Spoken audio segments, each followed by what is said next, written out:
The gunshot echoed across the dusty plains of Willow Creek, sending a flock of startled crows into the air as Ethan Sullivan clutched his side and stumbled toward the barn, each step a sharp reminder of the broken rib that threatened to pierce his lung. The year was 1875, and the Arizona Territory was as unforgiving as the men who'd ambushed him on the trail back from Tucson. Blood seeped through his fingers as he pushed open the weathered barn door, the familiar scent of hay and horsehide offering small comfort. His stallion, Thunderbolt, nickered softly in recognition, dark eyes watching as Ethan reached for the saddle hanging on the wall. He had to get to Doc Winters in town before nightfall, but lifting the heavy leather seat sent lightning bolts of pain through his chest. "Damn it all," he muttered, dropping to one knee, the saddle clattering to the ground beside him. The world spun for a moment, and he squeezed his eyes shut against the dizziness. "You shouldn't be moving around like that," came a firm voice from the doorway. Ethan's head snapped up, his hand instinctively reaching for the Colt at his hip despite the agony it caused. A woman stood silhouetted against the afternoon sun, her skirts dusty from travel. "Who the hell are you?" he demanded, his voice strained. "And what are you doing on my property?" She stepped forward, unafraid, into a shaft of light that illuminated auburn hair pulled back in a practical bun. Her traveling clothes were well-made but functional, marking her as neither poor nor particularly wealthy. "Grace Blackburn," she answered, setting down a small leather satchel. "I was on the stagecoach heading to Silver Springs when we saw smoke from your chimney. The driver mentioned no one lives out this far except a stubborn rancher named Sullivan." Her eyes flicked to the blood on his shirt. "Appears you could use some help," Ethan grimaced. "I don't need a woman's help, just need to get this saddle on and ride into town." Grace crossed the barn, took one look at his side, and shook her head. "With a broken rib, you'll puncture a lung before you make it halfway." "How would you know about? My father was a doctor in Boston." "I assisted him for years." She knelt beside him, her hands surprisingly strong as she eased him back against a hay bale. "Let me see." Pride warred with practicality as pain clouded Ethan's judgment. Finally, he relented, allowing her to unbutton his shirt enough to examine the damage. "Broken, as I suspected," she confirmed, her touch professional but gentle. "And that's a bullet graze alongside it. You've been in quite a tussle, Mr. Sullivan." "Cattle rustlers," he explained through gritted teeth. "Caught them trying to drive off my herd." They didn't take kindly to my interruption. Grace reached for her satchel and withdrew a small medical kit. "Well, you're fortunate. The bullet only grazed you, but that rib needs binding before you go anywhere." "I need to get to town," Ethan insisted. "Those men will be back." "Then I'll take you," she said simply, beginning to clean his wound. "But first, let me bind this properly." Ethan watched her work with surprising efficiency, her fingers moving with practiced ease. What's a Boston doctor's daughter doing on a stagecoach to Silver Springs alone?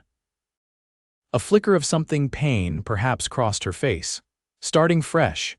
My father passed last winter and there wasn't much left for me in Boston." "I'm sorry," Ethan said, finding he meant it. "Thank you." She finished cleaning the wound and began wrapping strips of clean cloth tightly around his torso. "I have a position waiting as schoolteacher in Silver Springs." Ethan couldn't help a small smile despite his pain. "Those ranch kids are going to get quite an education from a Boston lady."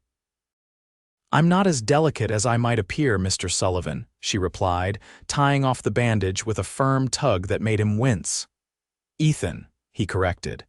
"If you're going to doctor me up, you might as well use my Christian name." When she'd finished, Grace stood and walked to Thunderbolt, who eyed her warily. "This your horse?" "Yes, madam, name's Thunderbolt. Meanest, fastest stallion in the territory, and he doesn't take to strangers." Grace approached the horse slowly, speaking in a low, soothing voice. To Ethan's astonishment, the normally temperamental stallion allowed her to stroke his muzzle.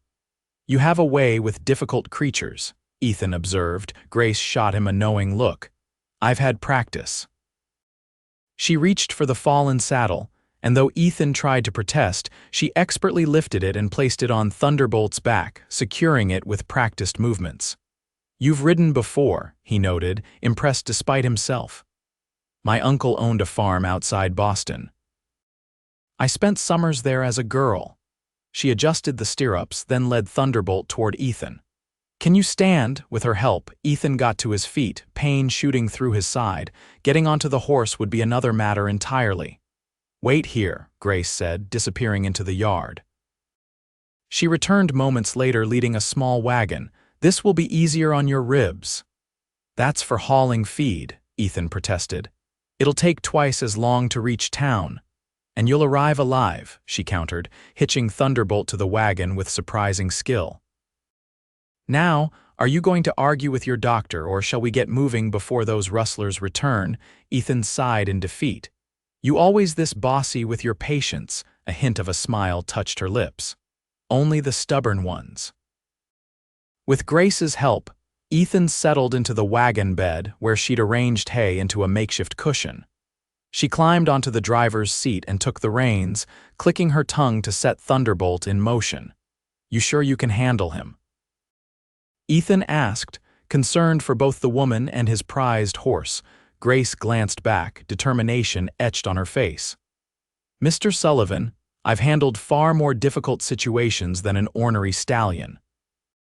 As they pulled away from the ranch, Ethan watched the straight line of Grace's back, the confident way she handled the reins, and wondered what kind of woman abandoned Boston society for the harsh Arizona territory. Despite the pain in his side, he found himself increasingly curious about the mysterious Grace Blackburn. The journey to Willow Creek took nearly 2 hours, with Grace steering Thunderbolt at a pace that minimized the jarring for Ethan's injury. She proved adept at handling the horse, speaking to him occasionally in a low, soothing voice that seemed to calm the normally high-strung stallion. "You never did say how you learned to handle horses like that," Ethan remarked as they approached the outskirts of town. "My uncle bred carriage horses," Grace explained, her eyes fixed on the trail ahead. "I was the only one who could handle the more spirited ones. He said I had a gift." A shadow passed over her face. "It was the only time anyone thought I had a gift for anything other than being a proper society lady." The bitterness in her tone made Ethan curious. "Is that why you left? To escape being proper?" Grace was quiet for a moment. "I left because after my father died, my cousin Herbert, who inherited everything, made it clear that my options were to marry his business associate, a man 3 times my age, or become destitute."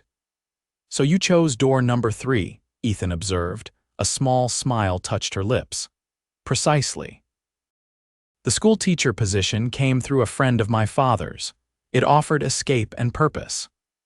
They rolled into Willow Creek as the afternoon sun cast long shadows down the dusty Main Street.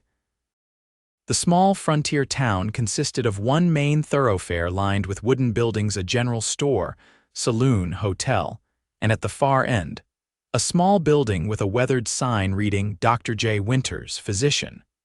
Grace pulled the wagon directly to the doctor's office. Inside, they found a gray-haired man cleaning instruments who looked up in surprise. "Ethan Sullivan," the doctor said, frowning. "What trouble have you gotten yourself into now?"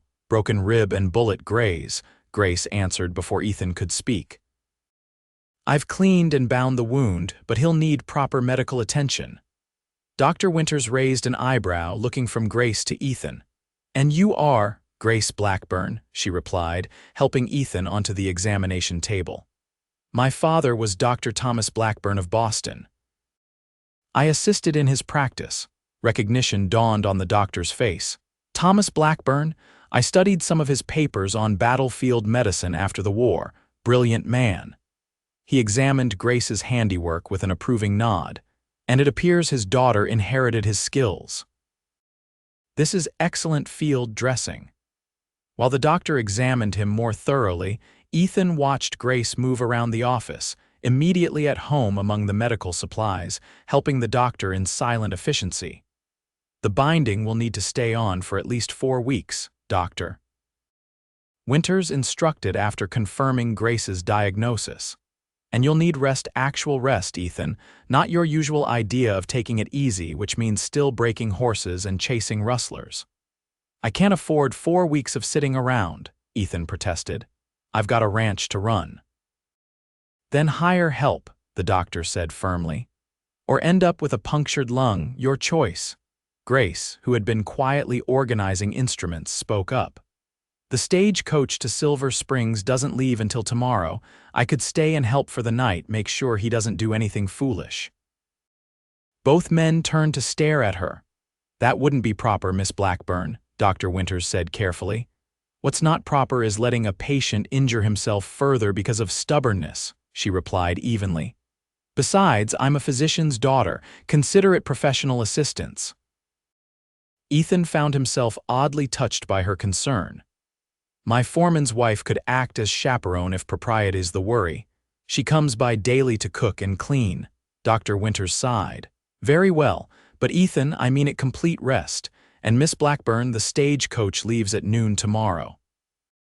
Don't miss it, they only come through once a week.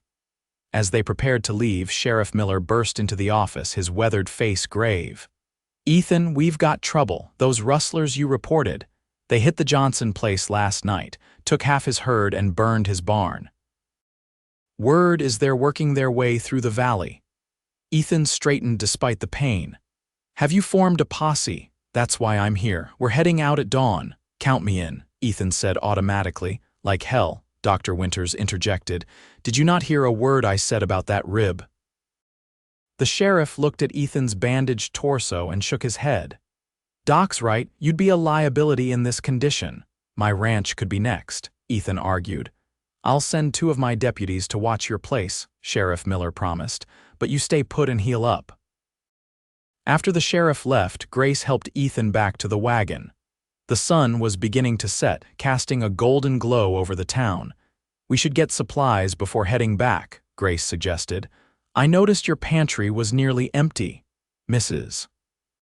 Cooper, my foreman's wife, usually handles that, Ethan said, but Grace was already steering them toward the general store. Inside, the proprietor greeted Ethan warmly. Sullivan, heard you had a run-in with those rustlers. You all right? I'll live, Ethan replied, easing himself onto a bench while Grace efficiently gathered supplies. The storekeeper watched her with curious eyes.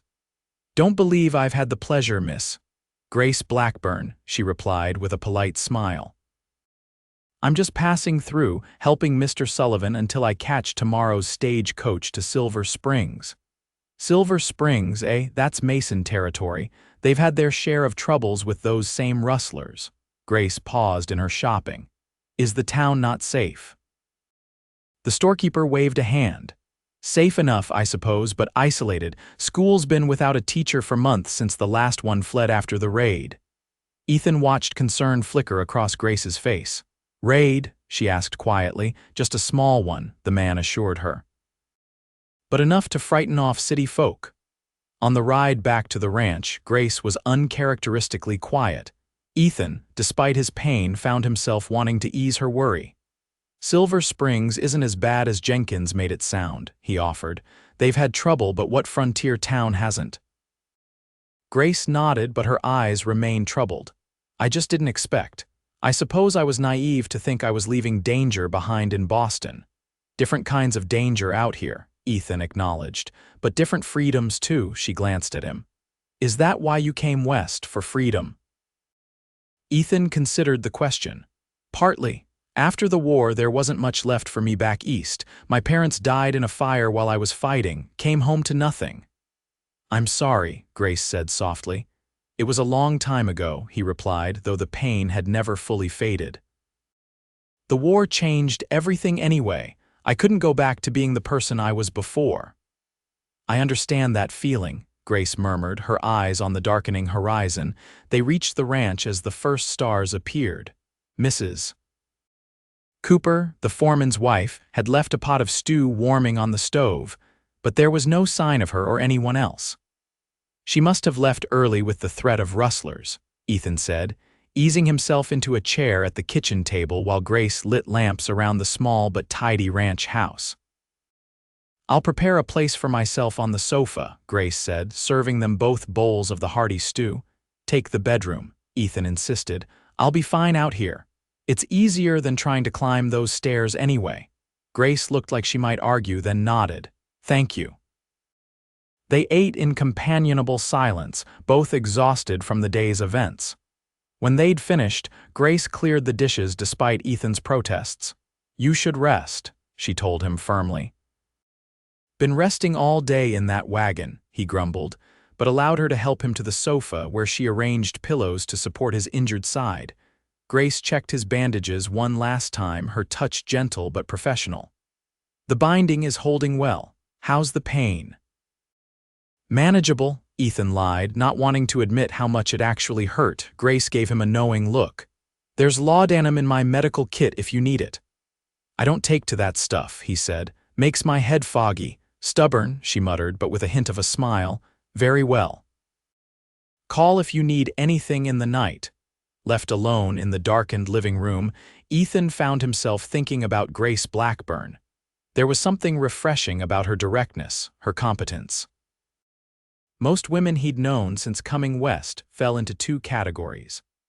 The hardened frontier wives who'd seen too much suffering to maintain softness, or the delicate Eastern transplants who quickly withered under the harsh realities of territorial life. Grace seemed to be something else entirely refined yet resilient, gentle yet strong. He wondered what her life had been like in Boston, what she'd left behind besides an unwanted suitor and painful memories. Sometime in the night, pain drove him from restless sleep. The fire had died down, leaving the room cold. Ethan struggled to sit up, his broken ribs sending sharp protests through his body. Here, came Grace's voice from the darkness. She moved to the fireplace, adding wood and stirring the embers until flames caught. In the growing light, Ethan saw she wore a simple white nightgown with a shawl wrapped around her shoulders, her auburn hair loose down her back. Didn't mean to wake you, he said, his voice rough. You didn't. I couldn't sleep. She brought him a cup of water. The pain's worse at night. Speaking from experience, he asked. A shadow crossed her face. Yes. The simple answer contained volumes, making Ethan wonder what injuries, physical or otherwise, she had endured. Grace sat in the armchair across from him, tucking her feet beneath her.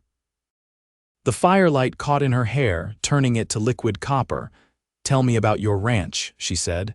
How did you come to settle here? Grateful for the distraction from his pain, Ethan found himself talking about his arrival in the Arizona Territory 7 years earlier. How he'd worked as a hired hand until he saved enough to buy his own small plot, which he'd gradually expanded into the modest but successful ranch it was now. It's not much compared to the big spreads, he admitted, but it's mine, built everything with these two hands.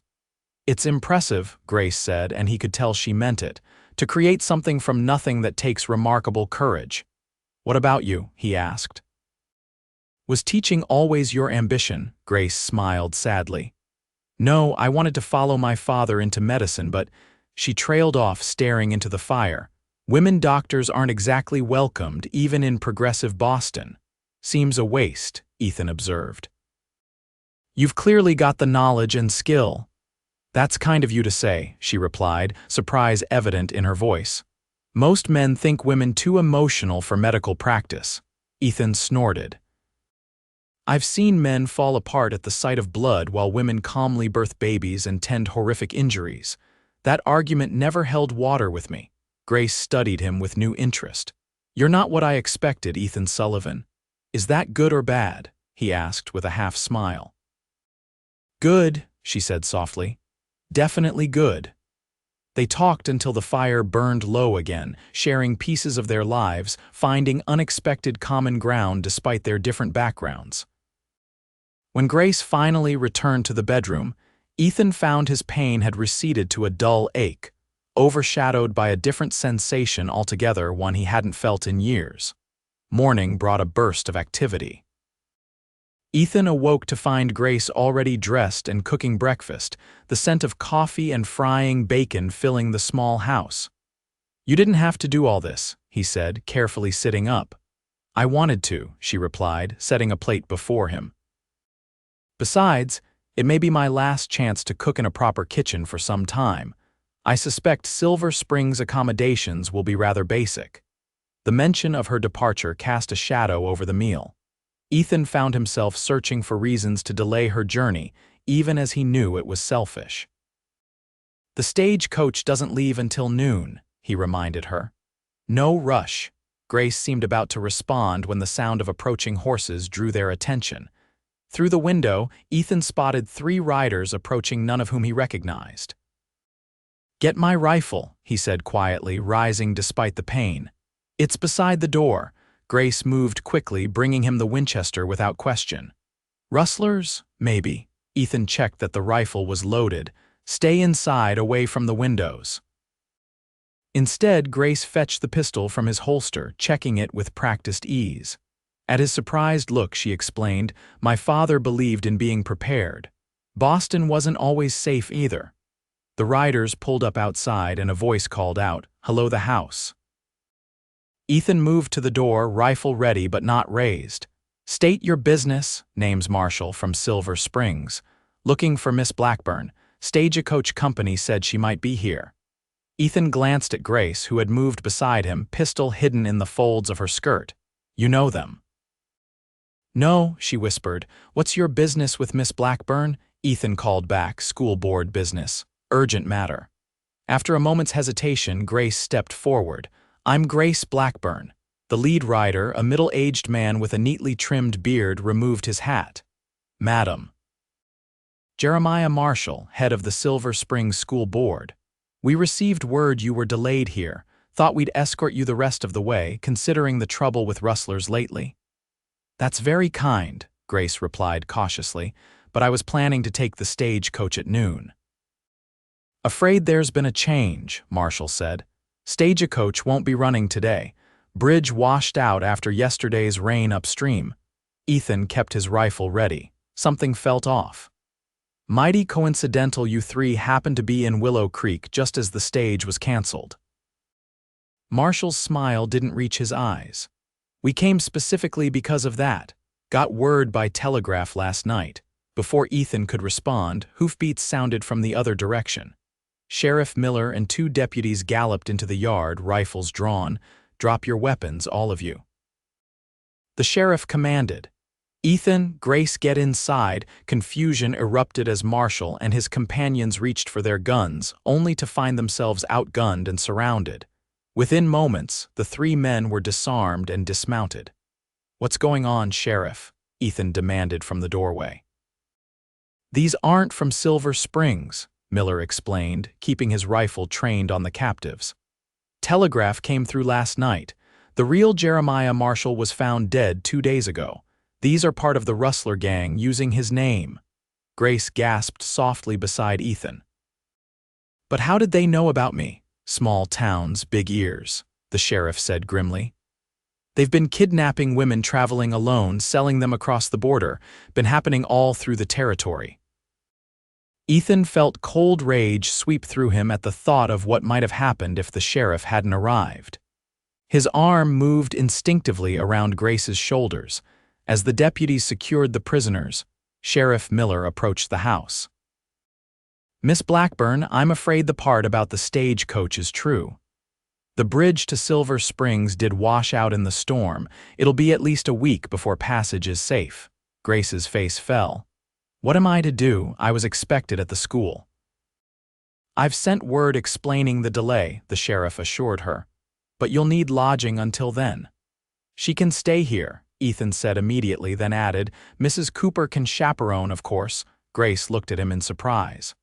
I couldn't impose, it's no imposition, Ethan insisted.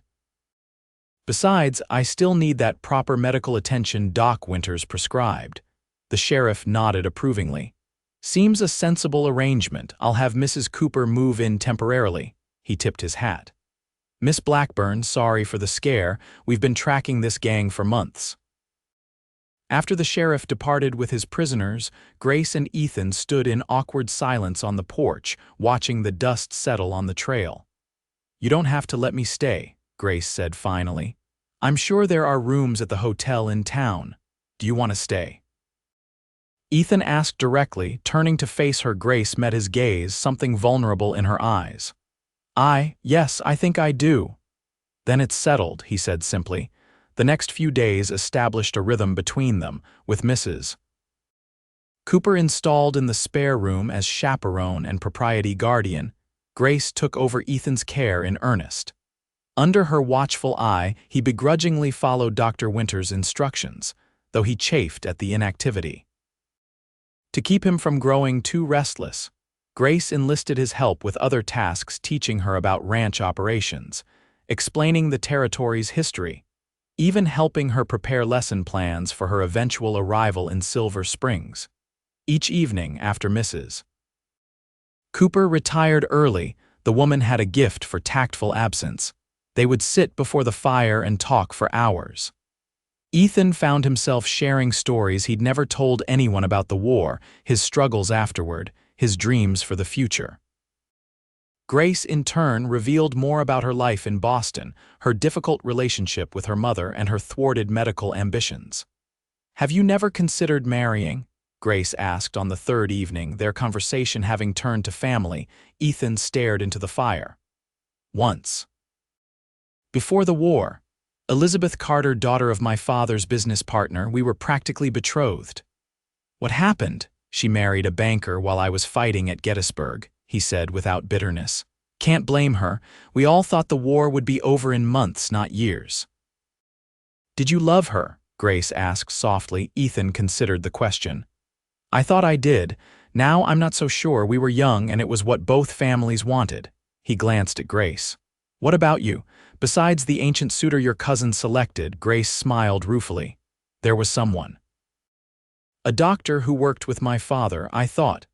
But he couldn't see past my gender, wanted a wife, not a colleague." "His loss," Ethan said simply. Their eyes met across the space between them, and something electric passed between them: recognition, possibility, desire. Grace looked away first, a blush coloring her cheeks. As the week progressed, Ethan's physical condition improved, though he still moved carefully to protect his healing rib.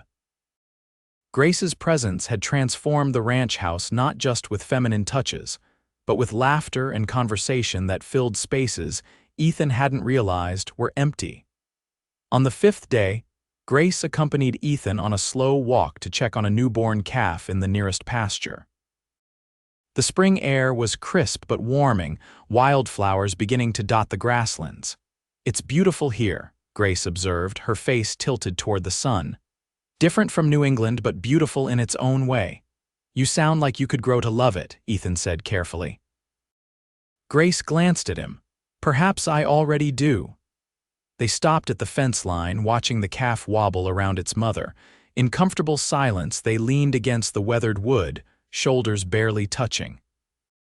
"The bridge should be passable by tomorrow," Ethan said finally, the words coming reluctantly. Grace nodded, eyes still on the calf. "Yes, Sheriff Miller mentioned that yesterday. Silver Springs will be getting their schoolteacher at last." "Yes," she agreed, her voice quiet. Ethan turned to face her, gathering his courage. "Unless." Grace looked up at him, a question in her eyes. "Unless you decided to stay," he finished. "In Willow Creek." "And what would I do in Willow Creek?" she asked, her voice steady though her eyes betrayed her emotion. "They already have a teacher." "They need a doctor," Ethan said. "Doc Winters has been talking about retiring for years. He could train you, make it official." Hope flickered across Grace's face, quickly replaced by doubt. The town would never accept a woman doctor.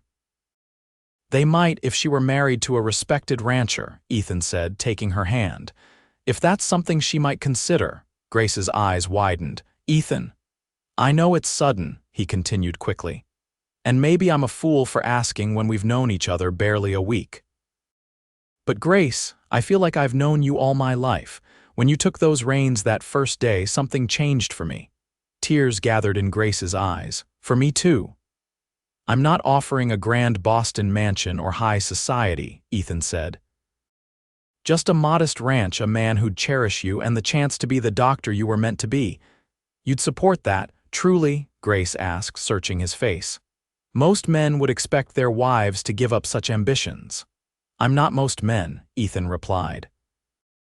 "And you're certainly not most women, Grace Blackburn." A tear slipped down her cheek as she smiled. "No, you certainly aren't." "Is that a yes?" Ethan asked, hardly daring to hope. Instead of answering, Grace closed the distance between them, her lips meeting his in a kiss that spoke volumes. When they finally broke apart, both breathless, she whispered, "Yes, Ethan Sullivan. That's a yes."